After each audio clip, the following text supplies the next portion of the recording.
Hello and welcome to Daily News Analysis by Avid Siksha. Today is 21st of February 2023 and this is the list of news that we'll be covering today. Let's begin with the first one. The first one is today is 24th International Mother Language Day. So International Mother Language Day is observed annually on 21st of February and this year it is the 24th edition. And now this day is to spread awareness about the importance of linguistic, cultural diversity and multilingualism. We know our world is a diverse place with different cultures, different languages. So this day is to spread about the importance of this diversity. And the theme for this year is multilingual education and necessity to transform education. Now, when certain cultures, if we teach them in their own languages, they grasp the knowledge properly and they can utilize all that knowledge properly as well, right? So that is the theme, to have a multilingual education. Okay, so this day was first observed on 21st February 2000 after the General Conference of UNESCO approved it in November 1999, right? So a little bit about the International Mother Language Day. Then in the next news we have International Union of Railways and Railway Protection Force come together to organize the 18th World Security Congress. So 18th World Security Congress, this is being hosted by International Union of Railways, UIC. It's a French word, hence it says UIC, and Railway Protection Force, which is India's prime security and law enforcement agency in the railway security. This one, right? So they are hosting the 18th World Security Congress in Jaipur from today till 23rd of February. Now a little bit background. Okay, the theme for the Congress is Railway Security Strategy, Responses and Vision for Future. A little bit background on UIC. UIC is headquartered in Paris, France, right? And it was established in 1922. Okay.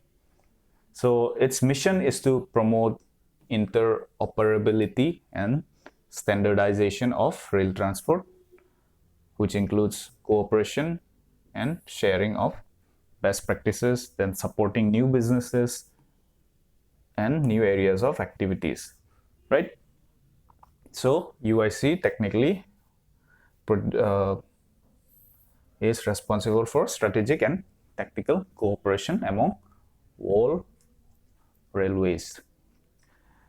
And about Railway Protection Force of India, which is called as RPF. RPF is, as I mentioned, it's a prime security law enforcement agency in the field of railway sector.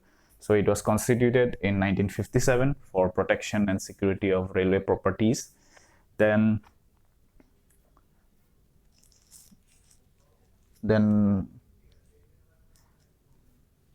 currently RPF has the distinction of being the central force of India with largest share of women, 9% in its rank. So women empowerment is a big factor in RPF. In the next news, we have this world's largest and unique Divyang Park. Divyang, we know it's to do with person with disabilities, right? So this park has been named as Anubhuti Divyang Park. The foundation stone has been laid yesterday. Okay, it is Anubhuti Inclusive Park in Nagpur, Maharashtra. Okay, so this is in congruence with the 2016 central government's act, that is the Rights of Persons with Disabilities Act. Okay, so this right gives the disabled people or the specially able people the right to live with dignity. Okay, so this is the world's first inclusive disabled park. Okay, in the next news, we have Prime Ministers of India and Singapore to witness the launch of Real-time Payment Systems Linkage between the two countries. That is today. So cross-border connectivity between UPI of India and PayNow of Singapore. So UPI, you know, you have an UPI code on your GPay and all those phone pay. So now, since PayNow of Singapore will be interlinked with UPI, you can transfer payments or collect payments in a much faster and cost efficient manner. Okay, this will help the Indian diaspora in Singapore. A lot of Indians are in Singapore to transfer money from Singapore to India and vice versa, right? So this is an welcoming step. There are a lot of talks between UPI and European countries also. So let's see. Then we have from the news of defense, INS Sumedha is in UAE to participate in IDEX and NAVDEX 23. So this Indian naval ship Sumedha from 20, that is from yesterday, they're participating in Naval Defense Exhibition and IDEX, that is International Defense Exhibition, which is being hosted by Abu Dhabi or UAE, right?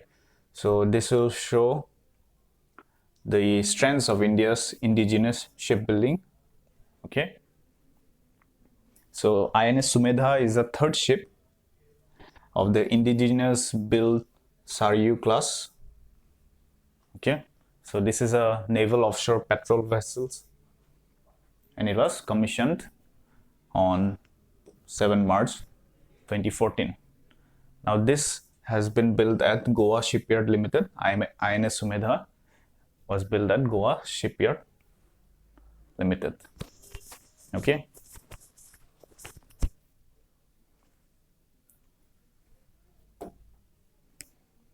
Then Indo-Uzbekistan joint military exercise, DUSTLIK, has commenced where in Uttarakhand, Pithoragarh.